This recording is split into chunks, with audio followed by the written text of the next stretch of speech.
So, welcome to the channel. This is Tank and Trucker. And this isn't going to be a review or any gameplay on this video. This is, how can I put this? I've been trying to think of different ways of doing the video, kind of getting it scripted and ready to go, and kind of just reading it, but that just doesn't seem like it's from the heart by any means. Um, I want to really kind of explain kind of what the channel's going to do and the changes that are coming to it, and hopefully it's all for the good. I'll kind of give you a background on myself and what's coming up, hopefully here in the super near future, and that way, it doesn't come to a shocker or surprise if all of a sudden there's a little bit different. Output on the channel. Basically, it'll be gameplay and reviews of tanks is the main thing the channel is built for, and it'll still be doing that. But basically, I want to kind of open my portfolio to per se and do some different stuff on the channel. It is growing, a little bit at a time. I had 20 subscribers for the longest time and bumped up to 40, then 60, and like around 130 now. So, still not a substantial amount of people, but it's getting there. It takes time, and it takes somebody to see your video, like what you do, like how you present it, to subscribe to the channel and watch your videos and click the like button, which and when people say, hey, click my like button down below, subscribe to the channel, that really, it helps the channel because it grows. Obviously, I don't make crap off the channel. I mean, literally, you see these people like PewDiePie and guys that you have these $15 million homes from making YouTube videos. Not even close on this one. I mean, not even maybe 15 cents. No, I looked up what I've made on this channel in the last year, and it's like a couple bucks. I mean, I could cash in, we could buy a hamburger, and we could split it 128 different ways. The way I look at this channel is this isn't my channel. This is your channel. This is your channel. Because without you guys, it's nothing. If you don't watch my videos, if you don't click on it, if you don't subscribe, if you don't click like, that's nothing. I mean, you guys are what controls a YouTuber's, I don't want to say life, but basically, yeah, if that's what they do for a living. That's not what I do for a living. I do it for fun. Um, but, and that's kind of what I want to explain to you what's going to happen here in the near future. And um, so let's start out. Okay, so you guys know I'm ex-military, obviously Army. I was a veteran. I was in the military for almost 8 years. I was medically discharged. And this is really personal stuff, and very few people really know anything about my past, what happened to me in the military, why I got out on a medical discharge, and where I am and what I do now. Basically, I've got two real close friends. One of them is a fellow tanker, Click Boom, and a buddy of mine that I went to school with that I still keep in touch with. His name is Randy, good friend of mine in school. And basically, besides those two guys, you are my friends. So, long story short, we'll still go back in the military. So, I joined the Army back in 1989, fresh out of high school. Family, my father was in the military, my older brother was in the military. So, trying to follow the family steps, joined the military, went to basic training at Fort Dix, New Jersey, picked my MOS. Went to Aberdeen Proving Grounds, Maryland for my MOS, which is your schooling. Then I got stationed at Fort Drum, New York. Thought I was going to be down in the Bronx in New York City pulling guard duty or something. I just never heard of Fort Drum, New York. Come to find out, it's way up, like 20 miles away from the Canadian border. It's about 80 some miles north of Syracuse, New York, next to a little town called Watertown, New York. So I went there. Um, I think I got there. I joined in '89, and I think I got there in 1990. I was at Fort Drum for approximately um, like 3 months, and went in for a physical because I hadn't had one in a while. A doctor found a lump in an area that a guy doesn't like to find a lump, and they sent me down to Walter Reed Army Medical Center. Come to find out, I had cancer, and testicular cancer, of all the ones you don't want as an 18-year-old. You know, you hear that, it's pretty devastating. Well, they did surgery, obviously, removed something. Obviously, if you're a male, you can figure out what that is. And ended up having chemotherapy for around 6 months. Got back, got well, everything was good to go, recuperated, got back to Fort Drum, New York. Less than 2 months later, Desert Shield, Desert Storm started. Saddam Hussein decided he wanted to take over a little country called Kuwait, and he slapped his, I call them stormtroopers, but we have other names for them, sand, bleep, bleep, bleep, bleep, bleep. If you're in the military, you kind of know what I bleeped out. And so I found myself um, basically with 548th SNS Battalion out of Fort Drum. We got attached to 24th Mechanized Infantry and 18th Airborne Corps, also 101st Airborne and 82nd Airborne. And we were first boots on ground in, well, besides the guys that were over there doing the sneaky black ops, special forces stuff. They'd been over there before we even knew what was going on, and thanks to them, we had areas to parachute into and land in, and get in country. And so we landed. We ended up in Saudi Arabia in 1990 with 82nd and 18th Airborne Corps, and found ourselves at a place called Cement City. If you were over there, you probably found yourself in Cement City at one point in time. Basically, it's a big, huge. I think it was a cement factory, obviously, and one of the nastiest places on earth you could ever find yourself. Lines of porta potty shitters, basically. Looks like if you're from northern Michigan or a northern area, you've gone ice shanty fishing.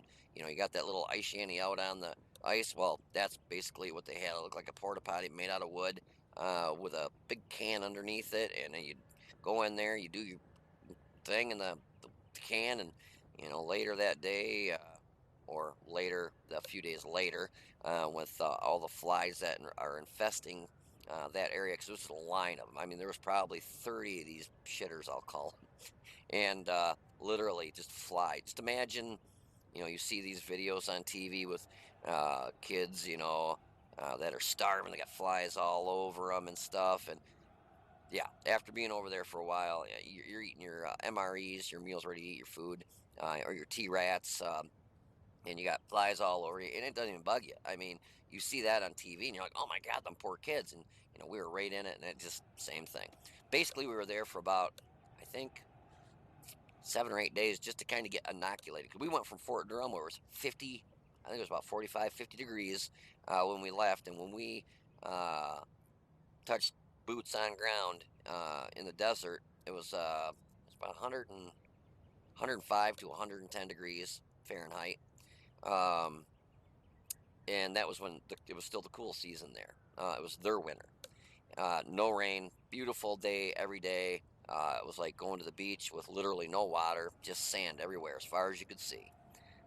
Hills every once in a while, but a lot of just pretty much flat. Beautiful at night. I mean, you could literally see every freaking star in the sky. It was beautiful at night. A lot of little rats and scorpions and tarantulas or desert what do they call it, camel spiders or whatever. So a lot of little creatures you don't want to mess with. Egyptian cobras. I saw it all over there. Nasty stuff. So we were in Cement City for about 8 days to kind of get used to the weather. And then we got attached with what they call a mobile maintenance team, where we went out with 82nd Airborne, 101st Airborne, 18th Airborne, 1st COSCOM, all these different units.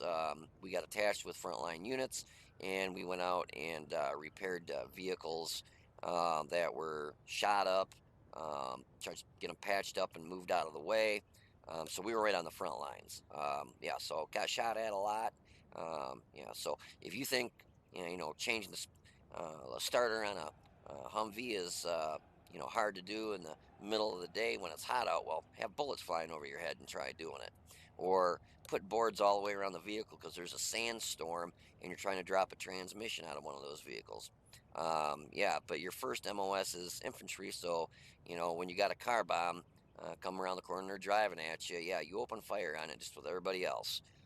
You're kicking doors down with everybody else. Your main MOS is infantry.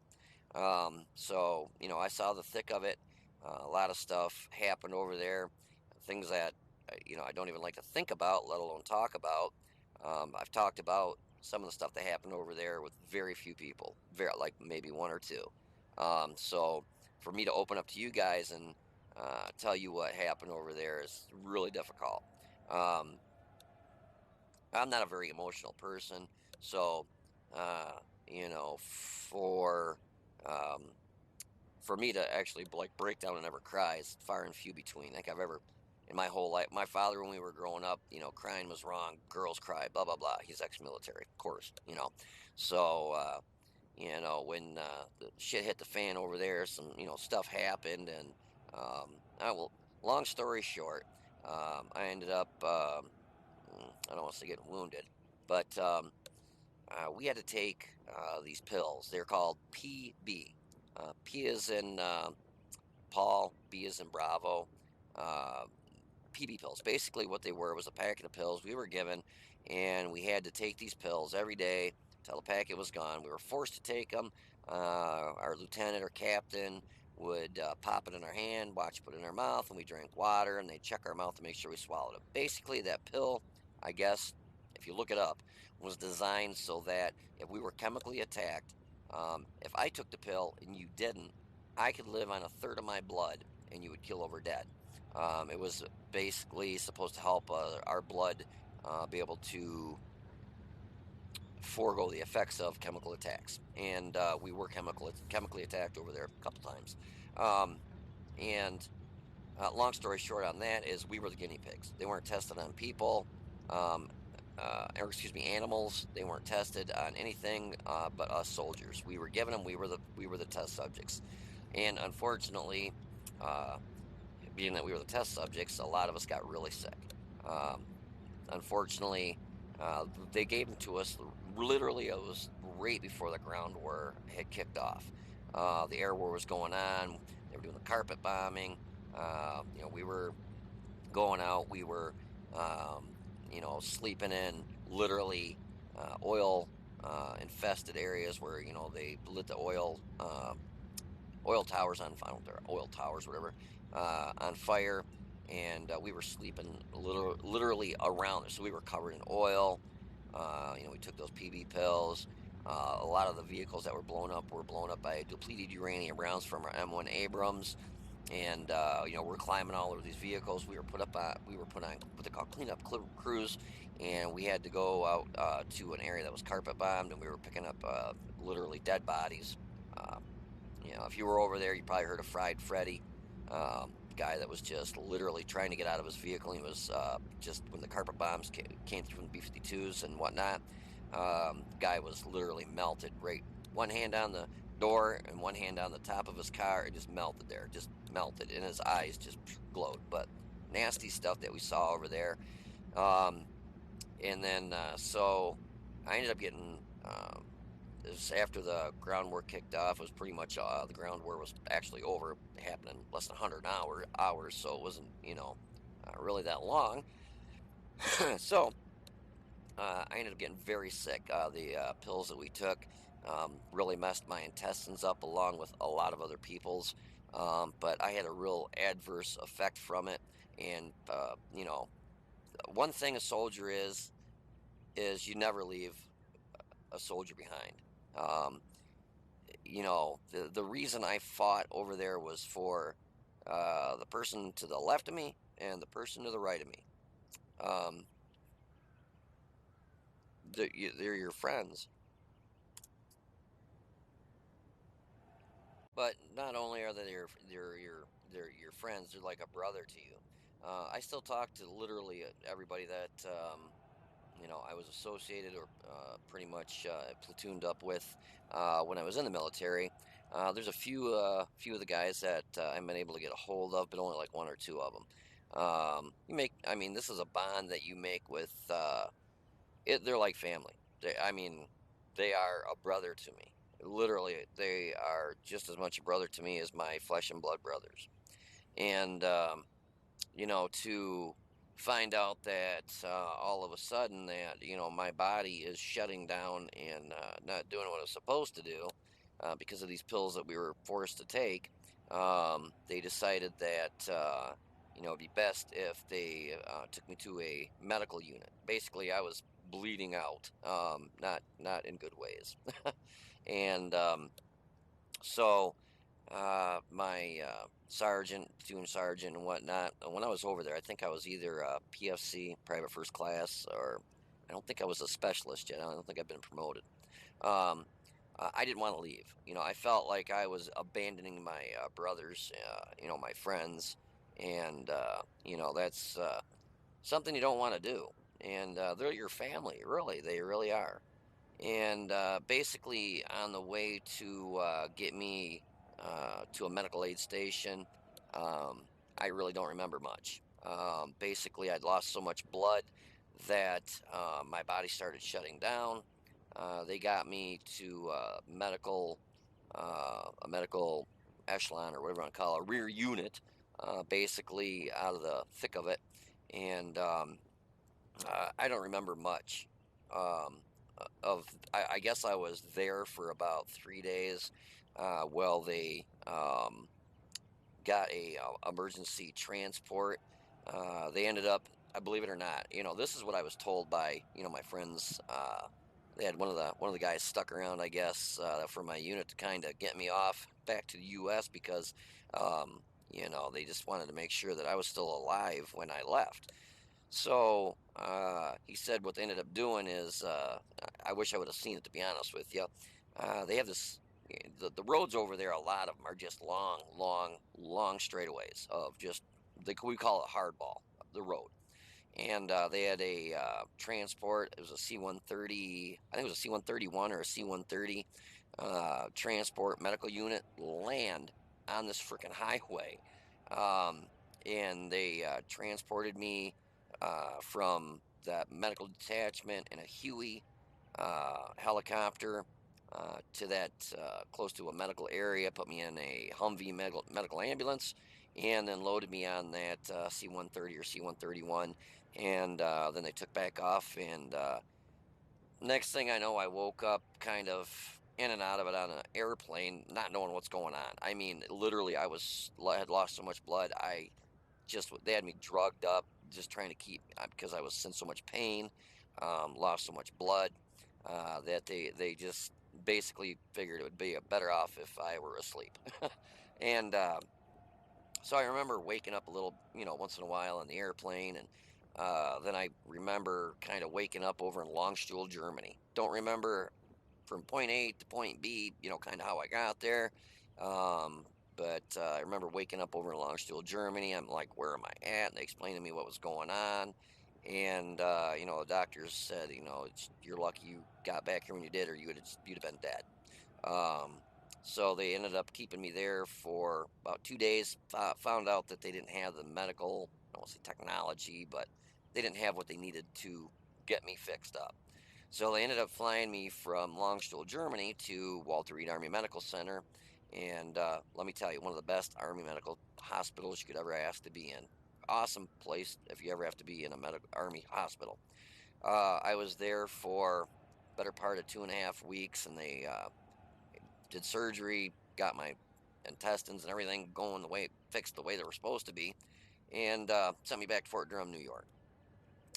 Went on leave, saw my family, ecstatic after not seeing them for so long, because literally I was so gone from the day we left, Fort Drum till the day we got back. I was deployed over in, basically Saudi Arabia, Kuwait, Iraq, that whole area for close to 7.5, almost 8 months.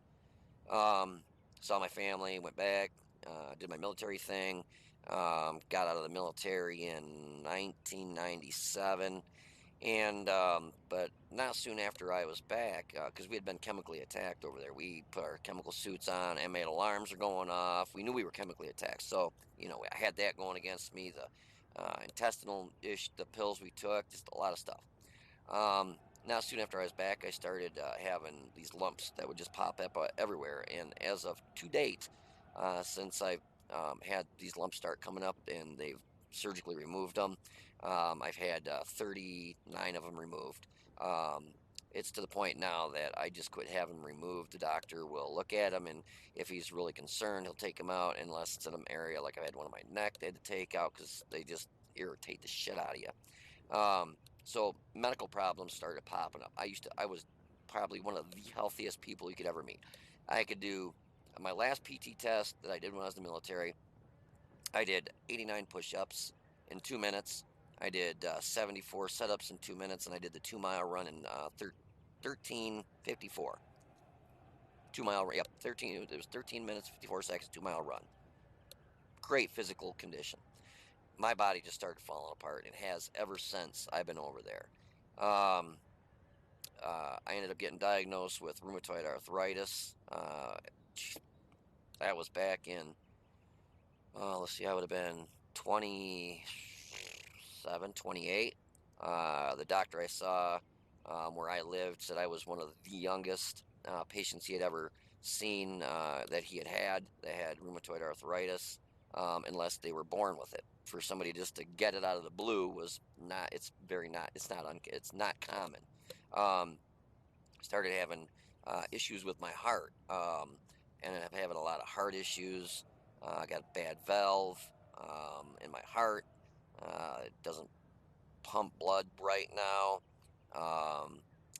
They've diagnosed me with PTSD from all the stuff that has happened over there, and that's kind of why I do the job I do. I don't work well with others. My temper is like that. Yeah, so me being in a semi truck seemed good at the time. I've been doing this for like 12 years now. My bones have slowly been falling, well, now at a faster rate, been falling apart. I've had 8 surgeries on my right knee. Basically, my right knee has been completely removed. It's basically all titanium screws, plates, and cadaver parts. A cadaver is basically a dead person. So my whole right knee is not even mine. My left knee is falling apart now. I've had, I should have wrote it down to make it a lot easier. So since I've gotten back from Iraq and Saudi Arabia and stuff, to present day, I've had right around 13 surgeries between my heart, my knees, well, not even including the lumps. I was like, some of them were a lot more than others. Just, I've had more health issues than 10 people would want, but I've had them by myself. I on average take about I think I take 13 pills in the morning for all the different medical problems I have. Um, Lunchtime, I take about 6 more, and bedtime I take about 14 more. So yeah, and it sucks. It really does. uh, my doctor, my rheumatologist out of the VA that I see, been seeing her for several years now. Like, well, ever since I was diagnosed with rheumatoid arthritis, it was way too expensive to see a civilian doctor, and I had the option to see a military doctor, so that's what I did. And basically, she said, I'm at the point now that if I keep doing what I'm doing, I'm going to end up dead. My body isn't made for sitting in a chair or a seat and drive. My legs swell up about 4 times the size of a normal person's because I don't get, my blood flow isn't good. It's just not, I'm just not in a good place health wise. So this is where I'm trying to get such a long story that I'm trying to get kind of condensed down so you're not sitting here for 3 days watching this. So basically, my doctors and the VA I said, hey, if you don't stop doing this, you're going to kill over dead, and we don't need that, and we don't want that, and you probably don't want that, being you got 3 beautiful kids. So, um, basically, they have started back in October to basically, I don't want to say medically discharge me because I'm already out of the military, got out of the medical because of what happened over in Iraq and Saudi Arabia and stuff. But it's just gotten worse, so they're trying to up it. They want to get me at 100% disabled, which I never thought in a million years I would be saying that, because I am probably one of the hardest workers you could ever meet. And so if that happens, which the way it's looking, it's probably gonna, and it's probably gonna happen here pretty soon. Um, Obviously, I won't be, driving semi truck anymore. I still will go by the name of Tank and Trucker because I figure I've done it long enough and everybody knows me by that, so I'm just gonna stick by it. But that's so that backstory gets me to where I'm at now. And so, what I'm going to be doing with the channel is when this happens, I'll be able to dedicate a lot more time to the channel. A lot, literally every day. So, not only will I be doing just like World of Tank videos and reviews and tutorials and stuff like that, I want to get into, I build computers. I'm really good at it, been doing it my whole life. So I want to get into like doing what they call, I guess, unboxing, where you like purchase stuff, unbox, tell how it works, describe it. Oh, it's great, good. Build a computer and show you the end product, tell you where you got the stuff from, and ta-da. But obviously, where it says like, you see T29, I'm getting ready to do a T29 video for somebody that emailed me. And please email me videos, guys. Hopefully this will happen pretty soon, and I'll be able to dedicate more time. You guys will help me help you by guys keeping me busy, basically, so I don't go freaking nuts. Um, so, anyways, I want to start doing that where I'm building computers and doing reviews on computer parts and unboxing them and stuff like that. But it'll say like right in the description, if I'm doing a T29 video, it'll show a tank and say T29 tank review, blah blah blah. If I'm doing a review of the new I don't know, the new NVIDIA G blah blah blah 9252 video card. It'll show a video card and it'll say that. So, you'll see a difference in what's going on. So, if you're not into that kind of stuff, you can still see my tank videos. Um, like I said, you guys make the channel. I don't. Without you guys, I'm nothing. Um, you know, every time somebody hits that subscribe button, I consider you a friend. If you send me a request and say, "Hey, will you do a video on this?" Dude, I'm on it. I will try as hard as I can. Right now, I can't get out of the screen, but I've got literally like 11 videos that I need to upload that I've been working on since I've been back out east here. I've got them all set up. I just need to upload them, but unfortunately, I don't have the bandwidth. I might be able to do this one, and I'm going to try doing a couple other ones tonight, being that I'm at a truck stop. Um, so I'll still be doing tank videos and reviews and stuff. I'm going to do unboxing videos, reviews of computer parts and building computers, things like that. Things obviously to keep me busy, but things that people like to see. If you guys got any ideas too, shoot them to me. Say, hey, Tank and Trucker, you do these videos on tanks and you're going to do these videos on computers and stuff. Hey, what about this? Give me some ideas. Help me out. Help me build this channel. You guys help me build this channel for you guys and for me. Give me some ideas that you think might be good that, will help me make the channel more productive. A bigger audience will like it. I'll get more viewers. And, um, I want to also get into helping other veterans, and not just other veterans. I'm probably one of the nicest, most friendly, outgoing people you could ever meet. I've got, um, if I see a friend in need, my wallet's open. They always know that. I've helped people in the past make house payments. I've helped people in the past get Christmas for their kids. I've helped family members out in the past that thought they were shot out of luck, and but Jeff was there to help them out. I'm a very outgoing individual. I try and help, probably more than I should for the most part, but that's just me. That's who I am. I'm a very caring person. Um, I hate to see people in need. I hate to see people suffer. And I see these guys, and I hate saying their names because I don't want to bash them or anything, but like PewDiePie and these big YouTubers, I just saw a video.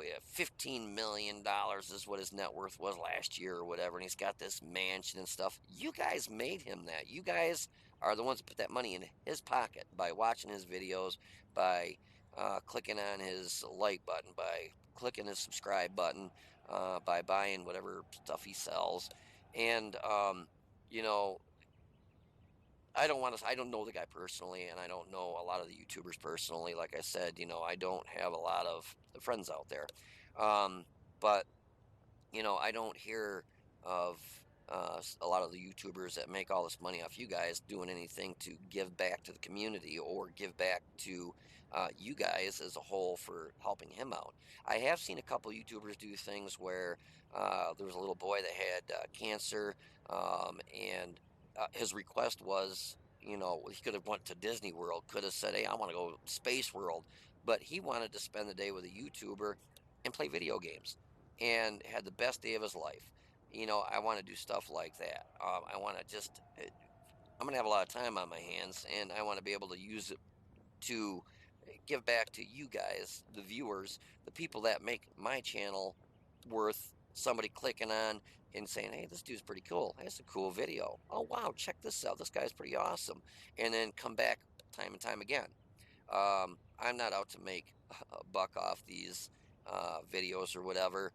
If you do, you do. If you don't, you don't. Great if I do, but like I said, the more I make, the better off I am to help out other people. Um, I could live in a one-bedroom shack um, by myself, and as my ex-wife told me, I could crawl in a hole and stay there by myself forever and wouldn't care. That's not completely right. Um, I enjoy making these videos, not for myself, but for you guys. It feels good to get a message saying, "Hey, God, I saw your videos, and they were really instruction. They were really good instructions.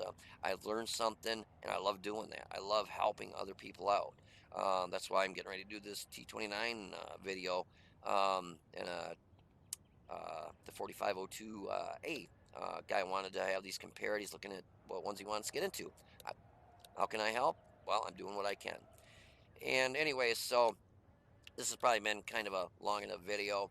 I hope I didn't bore you to death, and I hope you guys don't think I'm a real fucking schmuck now. um, but like I said, you guys make the channel. You guys are pretty much my friends. Don't have a lot of friends, so you guys are my friends basically. Uh, and I know hopefully that doesn't sound corny or stupid, but that's just the way I feel. Um, so, anyways, I'll close this up for now. And like I always say at the end of a video, you guys take it easy, be safe, and I'll see you on the battlefield.